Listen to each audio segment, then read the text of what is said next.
sebenarnya membuat aku ngerasa semakin kecil karena ngeliat juga kok teman-teman jurusan itu pinter-pinter ya, ada yang di kelas tidur tapi nilainya waktu ujian tetap bagus yang gitu-gitu, sementara aku yang udah mencatat di kelas tapi kenapa masih gini-gini aja.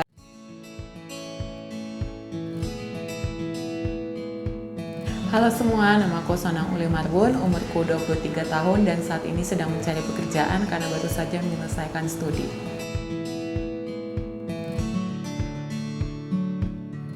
Waktu sarjana itu sebenarnya aku ngambil sains dan teknologi farmasi. Kemudian aku memutuskan untuk lanjut kuliah apoteker di kampus yang sama. Ini berawal dari pemikiranku waktu sekolah SMP dulu. Jadi waktu itu orang tuaku sering menyuguhkan berita-berita yang ada di Indonesia. Jadi ngerasa kok kesehatan di Indonesia gini banget ya gitu, dari segi distribusi pangan di Indonesia ataupun obat-obatan maupun rumah-rumah sakit seperti itu. Nah, waktu itu sebenarnya aku mau ambilnya teknik pangan, tapi ketika SMA aku tes psikotes gitu, semacam tes psikotes, dan justru mereka menyarankan aku untuk nggak mengambil jurusan yang berbau teknik. Mereka juga menyarankan untuk mengambil jurusan kesehatan yang lain seperti kedokteran dan farmasi.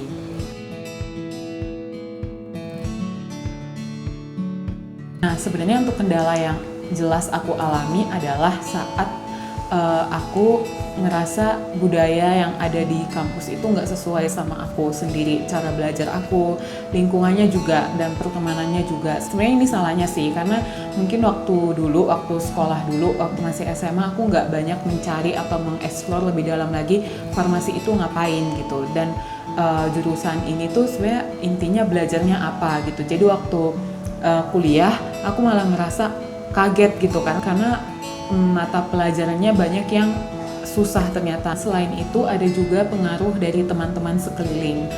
Itu sebenarnya membuat aku ngerasa semakin kecil karena ngeliat juga kok teman-teman jurusan itu pinter-pinter ya, ada yang di kelas tidur tapi nilainya waktu ujian tetap bagus yang gitu-gitu, sementara aku yang udah mencatat di kelas tapi kenapa masih gini-gini aja. Kendala lainnya juga adalah ketika aku sebenarnya nggak tahu atau nggak mengenali diriku sendiri. Misalnya aku nggak mengenali cara belajarku yang sesuai itu sebenarnya gimana. Mungkin aku tuh masih beradaptasi dan masih menggunakan cara belajarku waktu SMA dulu ke kuliah. Sementara menurutku itu udah tidak efektif untuk digunakan.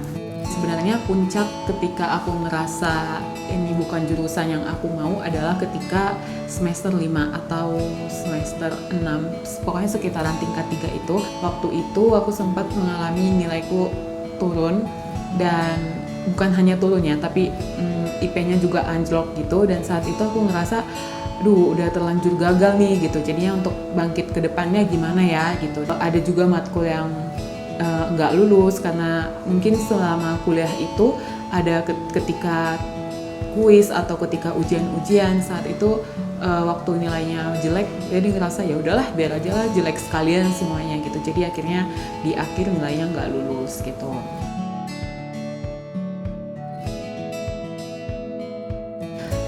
Pertama yang aku lakukan adalah mengenal diri sendiri. Jadi aku berusaha untuk mencari akar dari masalah ini sebenarnya apa gitu. Sebenarnya mungkin dari bagian diriku yang belum banyak berusaha, belum menggunakan kemampuanku semaksimal mungkin. Mungkin bukan salah jurusannya atau salah lingkungannya, tapi dari akunya sendiri yang mungkin selama ini masih terlena dengan kehidupan SMA dan ke kuliahnya seperti itu.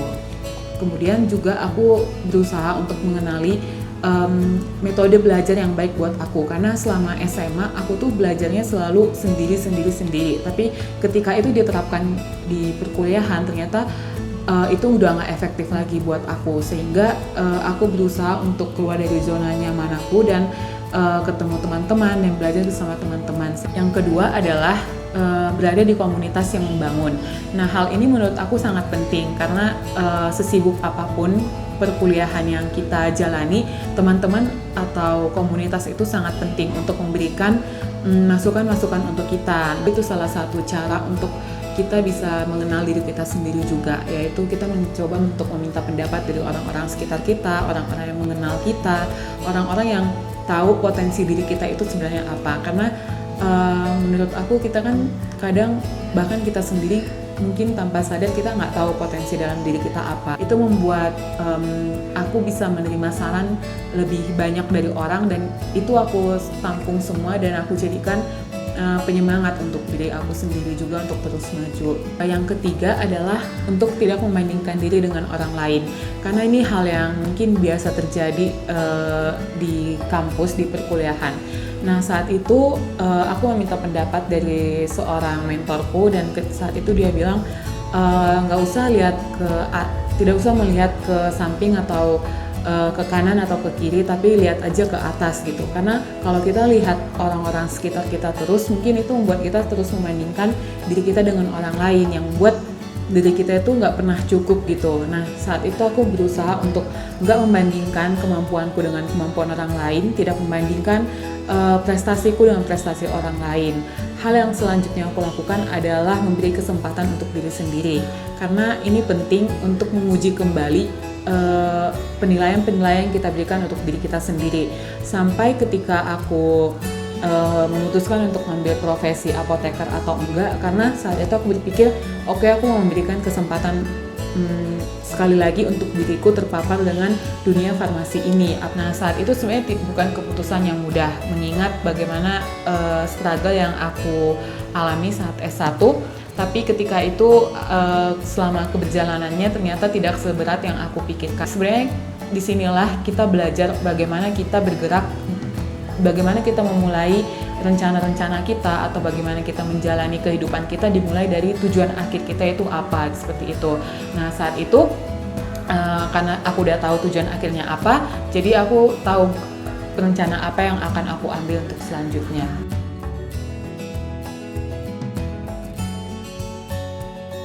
Pertama adalah mengenali diri sendiri, yaitu dari sini kita bisa melihat kelebihan dan kekurangan kita apa aja. Jadi kita juga bisa kenal metode belajar kita sebenarnya yang seperti apa. Kedua, berada di komunitas yang membangun atau organisasi yang bisa mengeluarkan soft skill yang ada dalam diri kita, atau melatih soft skill yang ada di dalam diri kita, karena ternyata itu penting. Kita juga bisa menerima saran atau pendapat orang lain yang bisa membuat kita untuk lebih baik lagi ke depannya. Ketiga, belajar bersyukur dan tidak membandingkan diri ke orang lain, karena apa yang kita capai belum tentu